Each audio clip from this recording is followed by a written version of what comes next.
Sirach 48. Unya mitungha ang maisugon nga si Elias, kansang mga pulong nagdilaab sama sa usa ka sulo.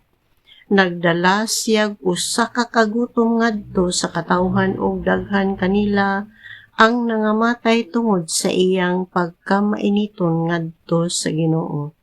Sa pagsulti niya sa ngalan sa Ginoo, gipugnan niya ang ulan, ug sa tulo ka higayon naghangyo siya nga ipakanaog ang kalayo.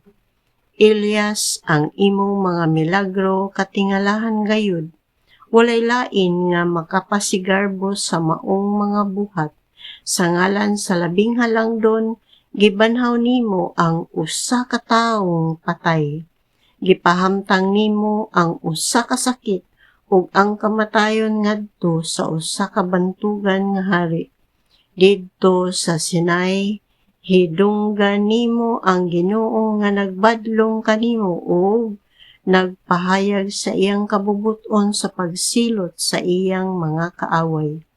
Gidihugan nimo ang usa ka hari aron mahimong galamiton niadtong siluta, ug ang usa ka propeta aron mobanos kanimo.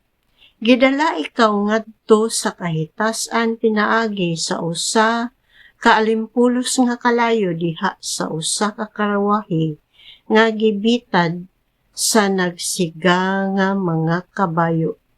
Ang kasulatan nag-ingon nga andam ikaw sa pagpakita sa gitakda nga panahon aron pagbugnaw sa kasuko sa Dios, sa dili pa kini musugwak diha sa kapungot.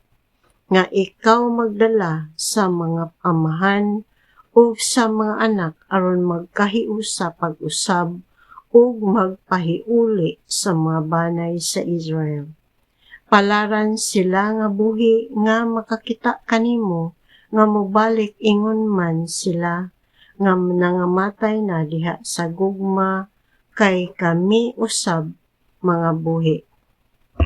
Si Eliseo, sa diha nga si Elias gidala sa alimpulos, si Eliseo na puno sa iyang espiritu.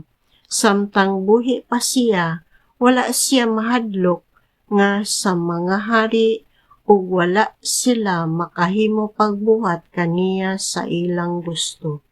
Walay butang nga malisod kaayo alang kaniya.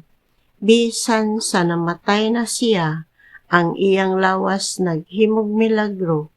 Sa kinabuhi o sa kamatayon naghimo siya ug katingalahan nga mga milagro.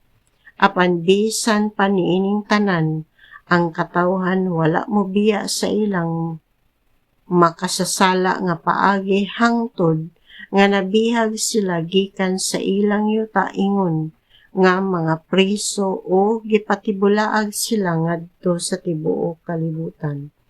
Pipila na lamang kabuok ang nahibilin, apan giharian gihapon sila sa mga kaliwat ni David. Ang usa sa mga taong nagbuhat sa makapahimuot sa Ginoo, apan ang uban nagpadayon sa pagpakasala.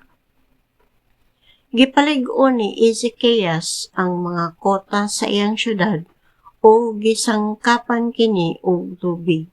Nagkalot siya og usa ka bangag nga agianan sa tubig diha sa tibuok nga pangpang nga bato pinaagi sa mga kahimanan nga puthaw ug naghimo siya tigumanan og tubig. Sa panahon sa iyang pagkahari, gisulong ni Sennacherib ang syudad o gipadala ang iyang labang opisyal gikan sa Lakis. Gihagit niya ang Jerusalem ug nanghambog siya sa hilabahan gayud. Ang mga tawo nawad-an sa ilang kaisog ug mikurog sa kalisang. Gisakitan sila sama sa usa ka babaye nga nagbati, apan nagampo sila ngadto sa maluluy-on nga Ginoo, ang balaan sa langit nga sa walay langan mitubag sa ilang mga pag-ampo o nagpadala kang Isiyas aron pagluwas kanila. Gihapak sa Ginoo ang kampo sa Assyria, gipuo sila sa iyang mga anghel. Oo, si Ezekias naghimo sa makapahimuot sa Ginoo o nagsunod sa malig-on nga panig-ingnan sa iyang katigulangan nga si David.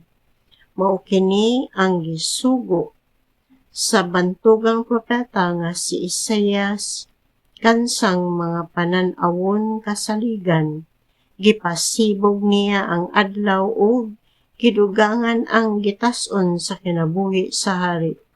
Gihupay niya ang mga nagbangutan didto sa Jerusalem. Ang iyang gamhanan nga espiritu naglantaw ngadto sa umaabot o gitagna niya unsa ang mahitabo sa dili pa ang katapusan sa panahon, ang tinaguan nga mga butang nga wala pa mahitabo.